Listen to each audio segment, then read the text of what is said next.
je vais lancer l'enregistrement et donc on peut y aller avec l'encapsulation ici qui va nous intéresser ici parce que c'est une notion de la programmation orientée objet qui est relativement importante et qui est un peu particulière en Python. Ce qui fait que souvent, par exemple dans un projet comme le projet 3, le projet de jeu MacGyver, on, euh, on a bien entendu parler de ce concept d'encapsulation, mais on ne sait pas vraiment ce qu'il recoupe, comment l'utiliser, pourquoi l'utiliser, et quelles sont les raisons qui font que parfois un projet est refusé justement parce qu'on n'a pas encapsulé les données à l'intérieur de sa classe et quels seraient les avantages de le faire. Donc, on va essayer de discuter ces questions ensemble. Donc, qu'est-ce que l'encapsulation ?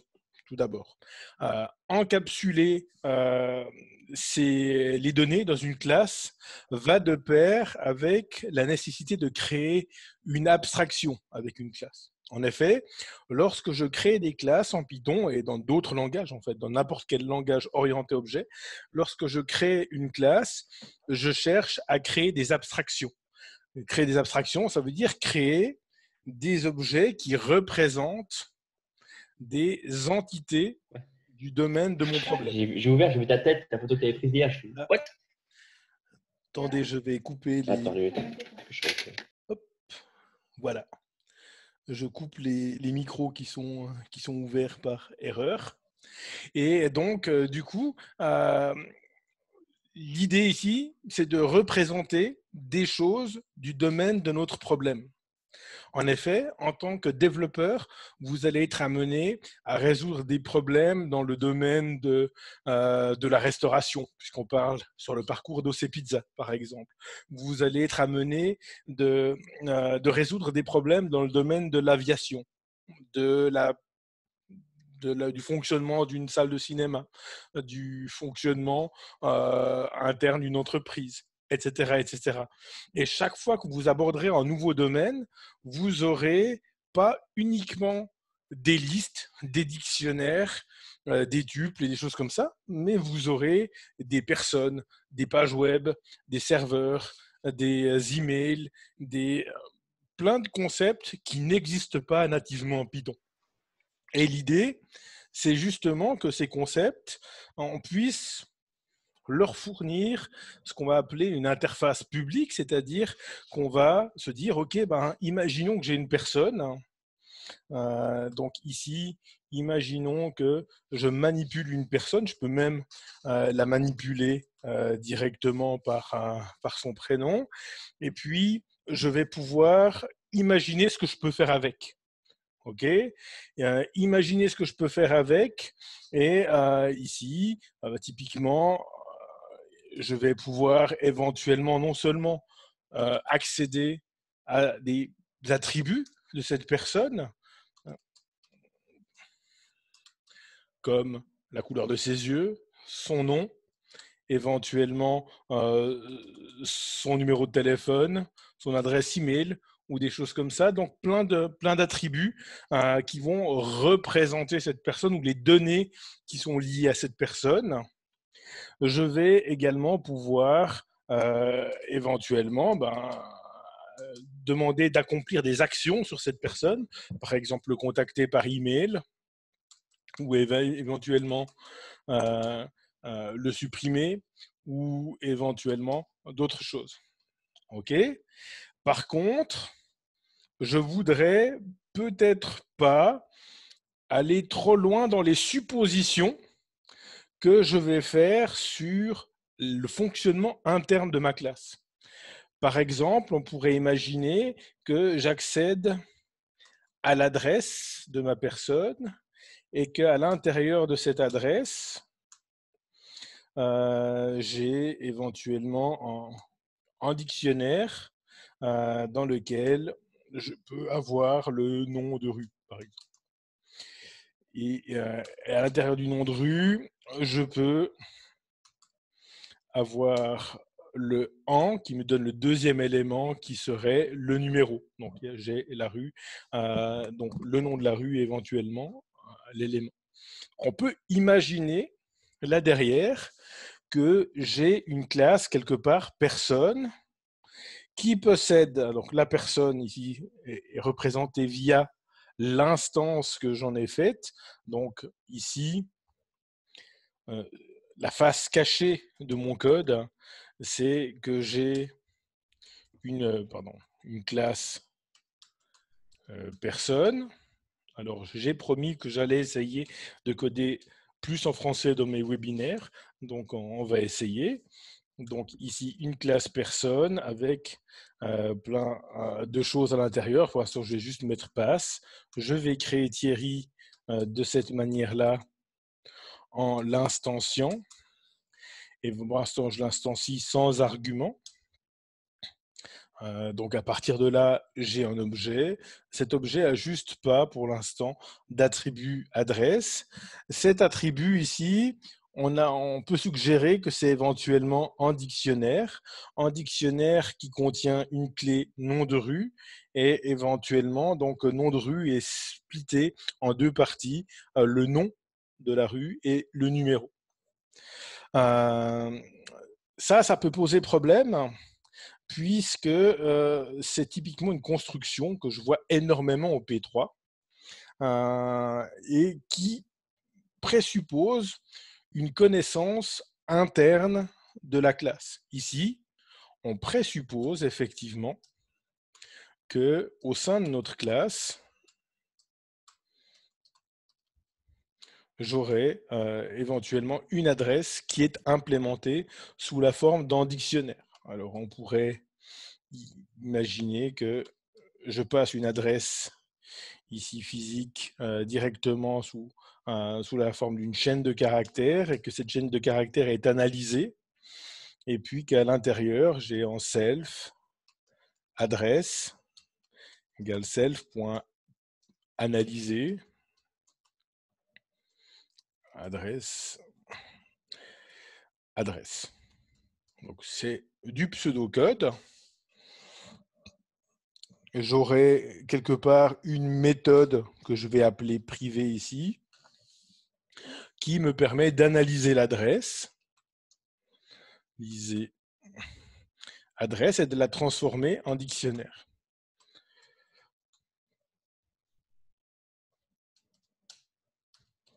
Voilà. Le problème, c'est que j'ai tout à fait le droit de stocker une adresse sous la forme d'un dictionnaire en interne de ma classe personne. La question qui se pose, la question d'encapsulation qui se pose ici, c'est est-ce que mon utilisateur a besoin de savoir que l'adresse ici est stockée sous la forme d'un dictionnaire qui est structuré d'une manière ou d'une autre. Si demain je veux transformer cette représentation et ajouter par exemple une classe adresse, j'aurais pas la possibilité de changer ça sans casser le code de mon utilisateur. Donc ici, représenter une adresse qui est composée d'un nom de rue, d'un numéro postal, ainsi que d'une ville, d'un pays, etc. Le représenter sous la forme de dictionnaire n'est pas la seule possibilité qu'on ait. On a la possibilité de le représenter également lui-même sous la forme d'un objet, etc., etc. Donc, finalement, dans la première version de mon code, je pourrais vouloir représenter cette adresse sous la forme d'un dictionnaire, mais au fur et à mesure qu'on va avancer, je voudrais pouvoir éventuellement changer cette première idée. Donc, d'accéder à l'attribut adresse tel que je le fais là, ce n'est pas nécessairement une bonne idée. De la même manière que l'utilisateur de votre classe labyrinthe, par exemple, pour citer par exemple quelque chose de concret par rapport au projet 3, ne devrait pas avoir besoin de savoir que cette classe labyrinthe est représentée à l'interne par une liste de listes, par un dictionnaire, par des ensembles, par ce qu'on veut. On devrait pouvoir, en tant que développeur, être libre de la manière avec laquelle on va représenter la structure interne de l'objet. Et on va proposer à l'externe une interface publique qui permet, par exemple, ici, d'obtenir l'adresse. Si je veux éventuellement que le nom de rue, on pourrait ici éventuellement avoir nom de rue. Si je veux que le numéro de rue, je pourrais éventuellement demander ici l'attribut nom de rue. Et ça, de manière complètement indépendante du fait que j'ai une adresse ici qui serait stockée éventuellement sous la forme d'un dictionnaire. Alors, simplement ici, on va supposer, pour le besoin du webinaire, que je fixe l'adresse directement sous la forme d'un dictionnaire sans faire la partie analyse, sans faire la partie du parsing. Et ici, adresse, c'est nom de rue. Et puis, hop, alors, j'ai pas d'idée, mais rue du Discord. Numéro de rue.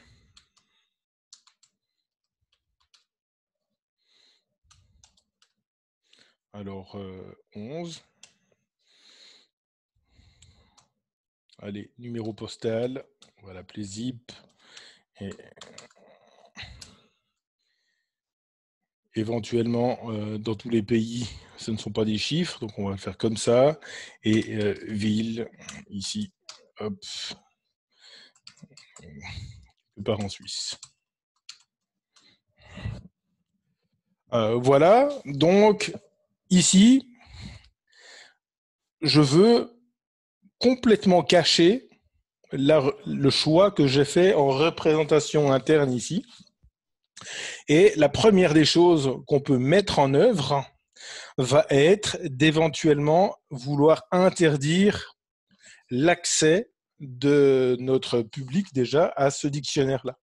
Donc l'accès des clients, des personnes qui utilisent notre classe à cette adresse. Ce concept de développeur d'une classe et d'utilisateur ou de client d'une classe est un petit peu mystérieux quand on fait une formation, puisque dans du code éducatif, généralement, on est à la fois le concepteur et le consommateur de sa classe. Donc, on a du mal à dissocier les deux rôles, et du fait qu'on a les deux casquettes, on a tendance à se dire que c'est pas grave si je vais accéder à ce dictionnaire. De la même manière, quelque chose qu'on retrouve énormément sur le labyrinthe, c'est de retrouver donc un accès à la structure interne du labyrinthe et puis à la liste de listes en allant directement avec des indices chercher en éléments de cette liste de listes.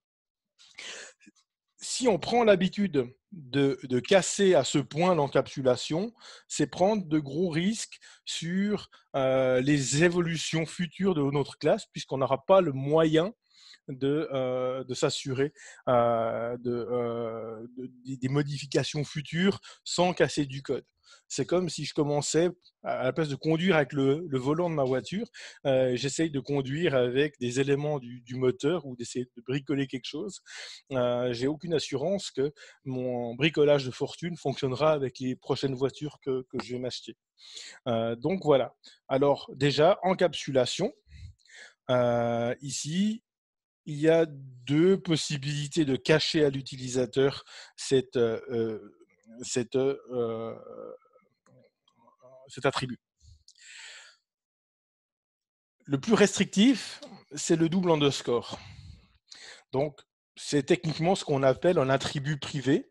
Alors, autant casser vos illusions tout de suite. En Python, il est impossible de vraiment cacher un attribut à nos utilisateurs. Impossible. On peut essayer de mettre en place des mécanismes compliqués, essayer de jouer avec des métaclasses, tout ça. Au final, on trouve toujours un moyen de passer outre. Le langage Python étant très dynamique, il est toujours possible de trouver une porte d'entrée vers l'attribut. La question est de savoir, est-ce que notre utilisateur a réellement intérêt à essayer de trouver cette porte d'entrée? Et c'est là que Guido van Rossum a sorti une phrase qui est très juste, qui est que en Python, on est ici entre adultes consentants et que notre utilisateur n'a pas envie de voir son code cassé du jour au lendemain en essayant absolument de contourner les moyens de protection qu'on lui donne. Donc, certes, ici, on peut accéder à nos variables dites privées. Donc, une fois que j'ai éliminé les quelques erreurs qui sont dans mon code, on peut voir que, par exemple, ici, via Thierry, je peux très bien accéder au nom de rue. Alors là, c'est la plus compliquée. Je peux donc, avec un underscore, le nom de la classe personne, double underscore adresse, crochet, nom de rue, par exemple, accéder à mon rue du Discord. Donc, effectivement, c'est un attribut privé qui n'en est pas vraiment un.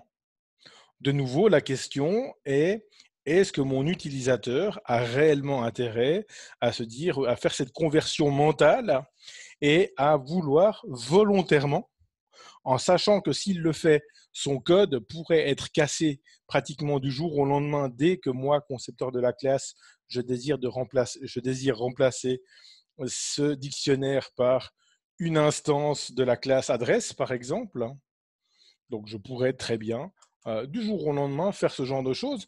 L'attribut étant privé, ici, je peux, en tant que concepteur de classe, décider de remplacer l'objet adresse par un dictionnaire adresse ou par quoi que ce soit, de la même manière que mon mécanicien pourra décider de remplacer une pièce de mon moteur par une pièce compatible, mais éventuellement d'un autre modèle ou d'une autre marque, je ne sais pas. OK? Donc, je peux le faire. Mais ce n'est pas parce qu'il peut le faire qu'il va le faire. En fait, en Python,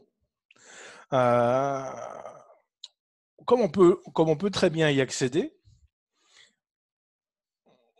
on va partir du principe qu'il ne va pas le faire et que c'est une protection suffisante. Il existe également une deuxième convention qui est la convention la plus répandue, c'est de se dire, OK, de toute manière, je peux, même si j'ai un double underscore, passer outre.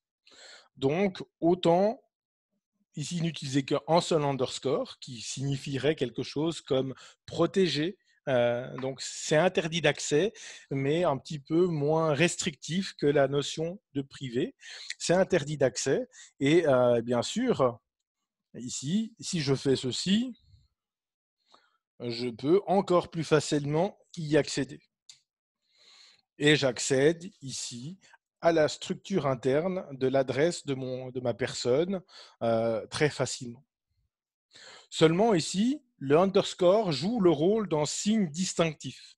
C'est une convention tellement établie en Python qu'elle doit devenir une seconde nature pour vous. Si je précède le underscore par quelque chose d'autre que self, je suis en train de faire quelque chose d'interdit. Donc ici, self.address, si j'ai une autre méthode, ici def, display ou afficher, dans lequel je fais quelque chose, hop, je fais certainement des traitements et à un moment donné, je vais peut-être faire un print de self.address, etc.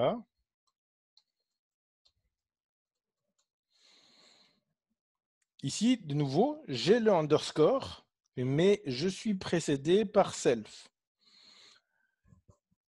Donc, en tant que développeur, je me dis, OK, underscore précédé par self égale permis.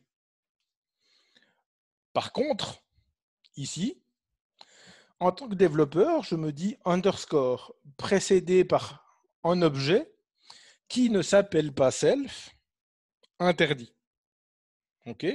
Donc, c'est ça, la logique derrière le Python, c'est, OK, ici, mon objet est complètement découplé on appelle cet attribut depuis un objet à l'extérieur de la classe. Ici, on est à l'intérieur avec self. Ici, on est à l'extérieur de la classe. Et donc, on essaie d'accéder à la mécanique interne de notre objet. Donc, on va vraiment poser une interdiction morale. Vous pouvez le faire. Vous êtes des adultes et après tout, on est tous là. On est tous des professionnels du métier, on est tous là pour écrire du code qui ne va pas casser du jour au lendemain. Donc, si ça vous plaît d'accéder à adresse et que votre code soit cassé à la prochaine mise à jour que je fais de ma classe adresse, ma classe personne, à ce moment-là, libre à vous. Vous êtes parfaitement conscient des risques puisque vous êtes en pythoniste informé et que vous savez que vous êtes en train d'utiliser une variable privée. Ici, ce que je pourrais faire, c'est par exemple utiliser une property ou une méthode. Par exemple, si j'utilise une méthode, je pourrais créer une méthode qui s'appelle get. Alors, c'est pour ça que j'aime pas programmer en français, c'est obtenir nom de rue. Self. Et là, on peut faire en return self.adresse. Une nouvelle fois, j'y accède depuis self, donc c'est autorisé. Nom de rue. Et bien sûr, ici, je pourrais Thierry.obtenir nom de rue. Alors, de nouveau, faut que je vais réexécuter tout ça. Et là, j'ai exactement le même résultat. Simplement, n'ayant pas de underscore ici devant, je sais que je suis en train de faire une opération autorisée. Ici, j'ai une méthode toutefois. Donc, je suis obligé, pour obtenir mon nom de rue, d'utiliser ou d'exécuter la méthode avec des parenthèses. Cette façon de programmer ce qu'on appelle en getter ou en accesseur, c'est quelque chose qu'on retrouve beaucoup dans les langages comme PHP ou Java, où on va utiliser des méthodes pour accéder à des attributs privés qu'on désire cacher du monde extérieur. En Python, on a quelque chose de plus élégant ici. On peut décider d'utiliser par exemple ce qu'on appelle une property. Une property nous permet de créer une méthode, mais pour laquelle on va prétendre qu'il s'agit d'un attribut. C'est-à-dire que ici, contrairement à la méthode ici, pour ma property, je ne vais pas utiliser de verbe. Simplement, je vais créer ce qu'on appelle un attribut dynamique. Et ici, je pourrais faire exactement la même chose que dans ma méthode et décider de retourner ceci au monde extérieur. Ce qui veut dire que, ici, je peux directement essayer d'afficher Thierry, alors c'était pas adresse, excusez-moi, c'était nom de rue, hop, nom de rue. Alors non seulement c'est quand même plus agréable à utiliser que underscore, adresse, crochet, nom de rue, etc., pour lequel j'ai besoin de me refaire le chemin dans le dictionnaire pour arriver à la bonne donnée. Mais en plus, si le développeur met ça en place pour vous, il sait très bien qu'il ne va pas changer cette interface publique-là. Et ici, vous avez toujours accès à votre nom de rue. Si demain, je décide, en tant que développeur, de faire ceci, classe, adresse.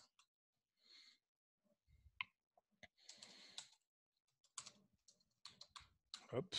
Donc, une classe.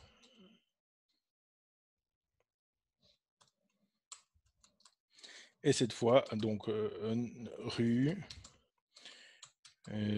numéro, zip, ville. Et puis qu'à l'intérieur, ici, je désire hop, self. Pour l'instant, je vais le faire avec des attributs publics. Rue, numéro,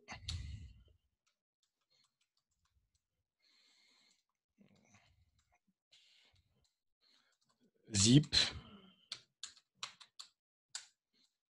Passage zip, c'est pas très heureux, c'est une méthode, c'est un nom de méthode en Python, donc c'est un nom a priori à éviter. Ok, je peux tout à fait ici créer une instance de adresse, rue de chez moi, hop, le numéro 11, 1791. Allez, hop, je vais être plus explicite ici. Fribourg. Ok, donc clairement, ce code-là, maintenant, va être cassé. Tant mieux pour lui, finalement, il n'avait qu'à pas utiliser ma donnée privée. J'ai décidé de changer mon dictionnaire pour un objet. Ceci a été cassé. Dans la méthode et dans la property, je peux maintenant aller corriger ça. Je peux dire que ici, point .ru, en tant que développeur, je vais aller adapter mon code.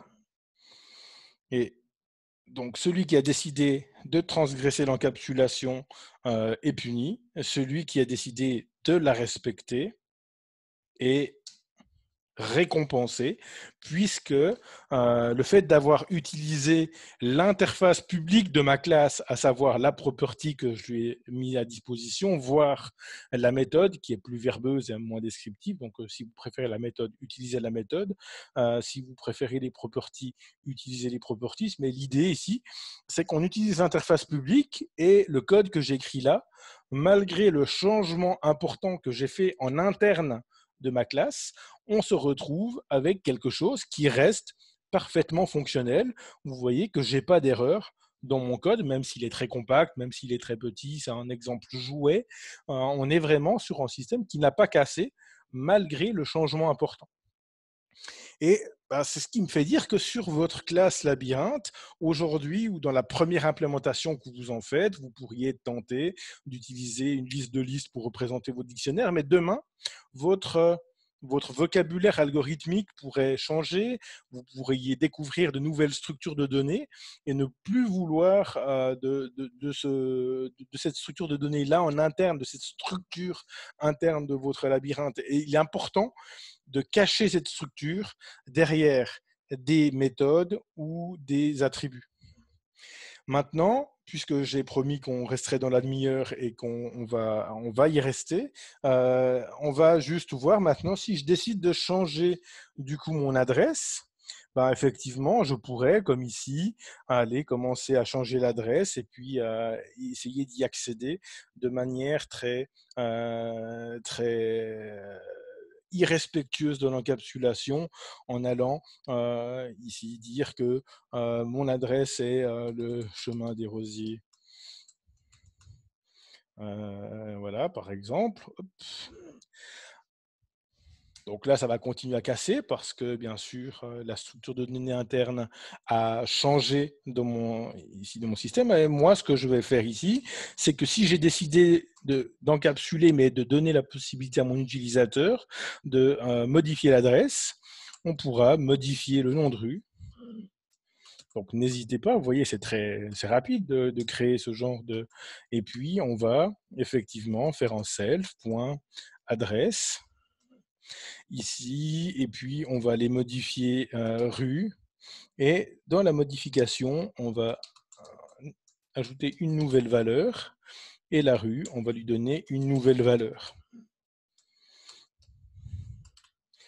Éventuellement, le fait d'utiliser une méthode, ça vous donne même des avantages puisque du coup, vous pouvez normaliser le truc, vous pouvez mettre tout ça en majuscule non, en minuscule et puis mettre en majuscule la première lettre, par exemple, pour normaliser le truc. Et ça, je peux faire la même chose avec les properties. Alors, je peux utiliser la property qui est du coup nom de rue, .setter, et puis la def, nom de rue, self, nouvelle valeur,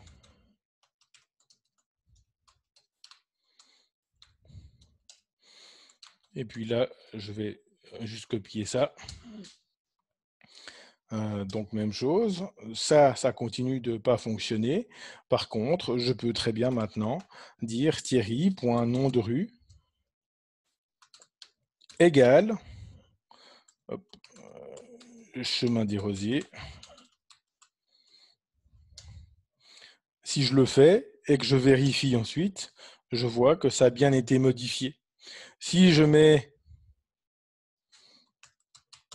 chemin des Rosiers, comme ceci, je vois que le fait d'utiliser des méthodes m'a même permis de normaliser mon entrée, puisque maintenant que j'affiche le chemin des Rosiers, même si je le mets avec une partie en majuscule, le traitement que je fais ici me permet de m'assurer que les noms de rue seront tous formatés de la même manière.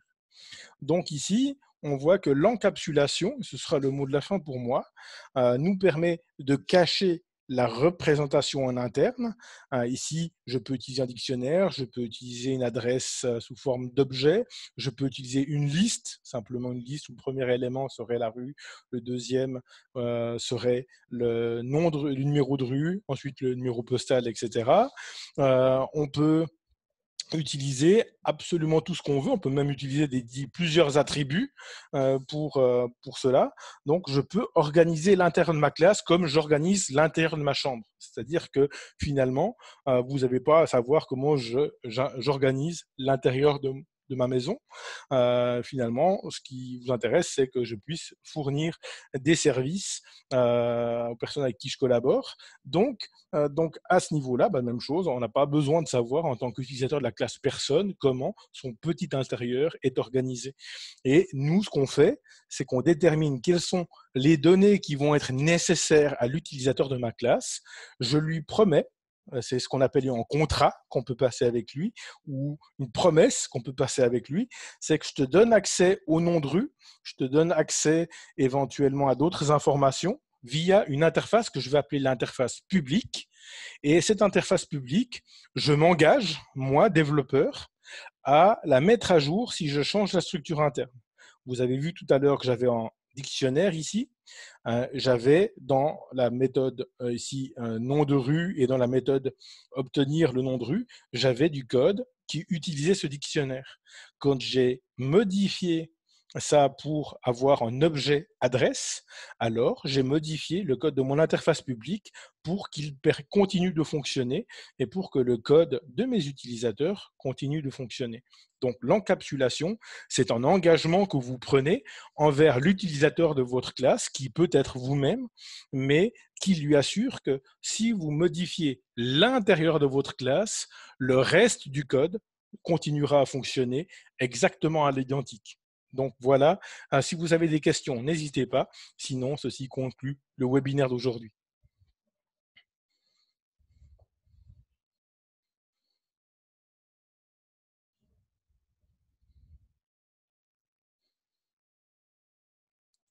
Donc, il n'y a pas l'air d'avoir de questions. C'est soit que j'ai été très clair et je partirai sur ce principe-là, soit que vous dormez. C'est une autre possibilité, mais je préfère pas croire à celle-là.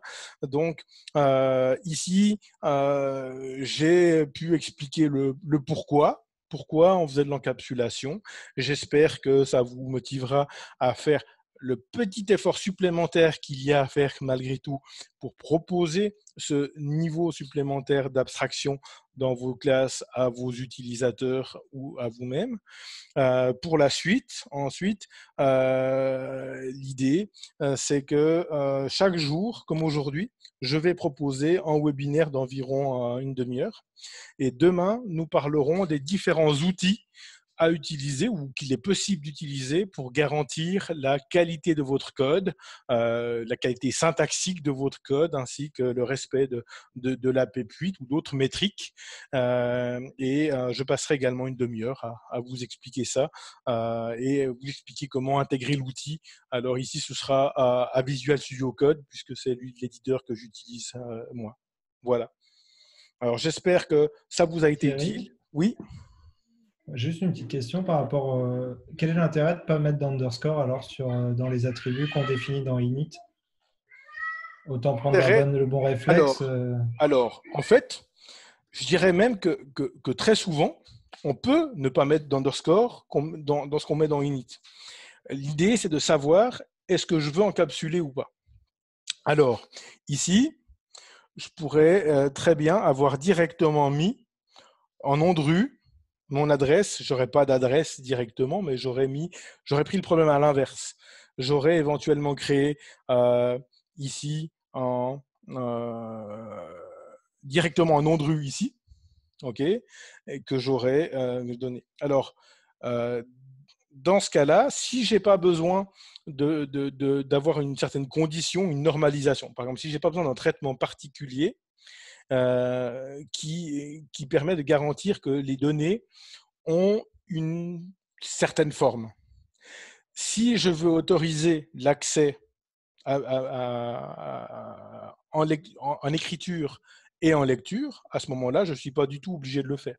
Par exemple, ici, si je prends le nom de la personne, alors on va prendre ici prénom, par exemple. Prénom.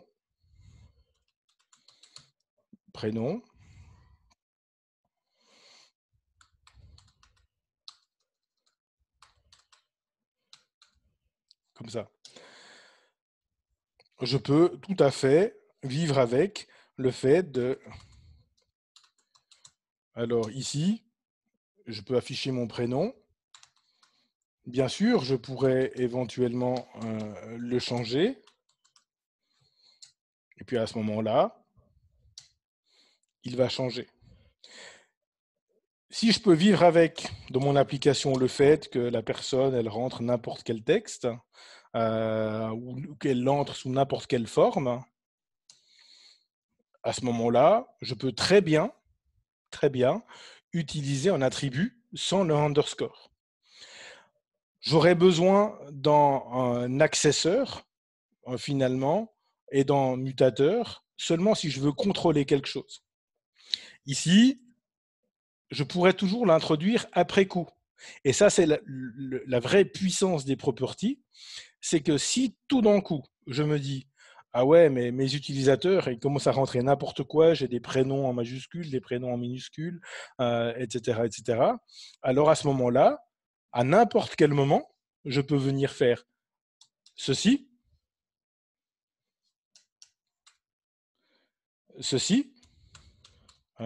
donc property, def prénom, self return self.prénom. Et puis si je désire continuer à autoriser l'accès en écriture, je peux prénom.setter. Ici, def, ici nouveau prénom, et puis self, nouvelle valeur. Et puis, du coup, self.prénom égale nouvelle valeur. Et par exemple, je décide que le prénom, je veux le mettre en minuscule. Je peux à tout moment faire ça. Mon code ici continue à fonctionner tel quel, puisque j'ai introduit une property une property qui permet de faire un traitement sur finalement le fait de donner une nouvelle valeur, donc sur la modification de l'attribut. Et puis, cet attribut, maintenant, a été normalisé et toutes les personnes qui changeront leur prénom ou qui ajouteront leur prénom verront finalement leur nom être normalisé. Puis je peux même finalement, à ce niveau-là, donner mon prénom comme ça et il sera forcément aussi en minuscule. Et donc, c'est quelque chose que je peux faire au tout début ou que je peux faire après un certain temps. C'est pour ça qu'on peut commencer sur un attribut en lecture-écriture sans contrôle de la valeur. Je peux commencer par lui donner une valeur qui n'a pas d'underscore, un nom qui n'a pas d'underscore. Et c'est la puissance de Python, c'est que je peux évoluer dans un deuxième temps vers un système de setter et de getter, d'accesseur et du mutateur. Okay.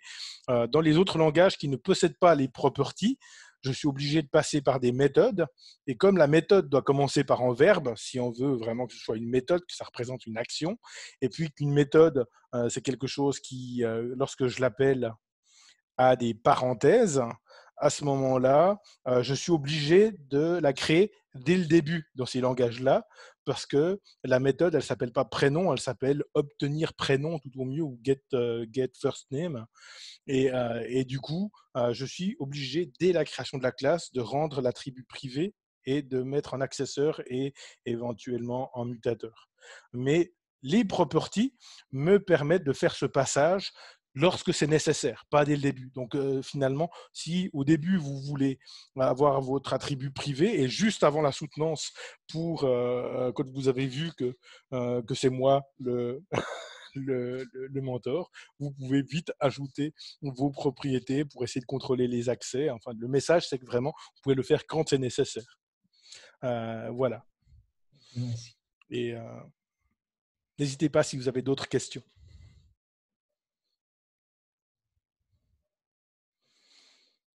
Si ce n'est pas le cas, alors je donne rendez-vous à certains d'entre vous demain pour les outils de qualité du code. Et puis, pour les autres, je vous souhaite une très belle semaine. Et puis, on aura sans doute l'occasion de se recroiser durant ces prochaines semaines. Merci Thierry et à bientôt alors. À bientôt. Merci. Au revoir. À bientôt.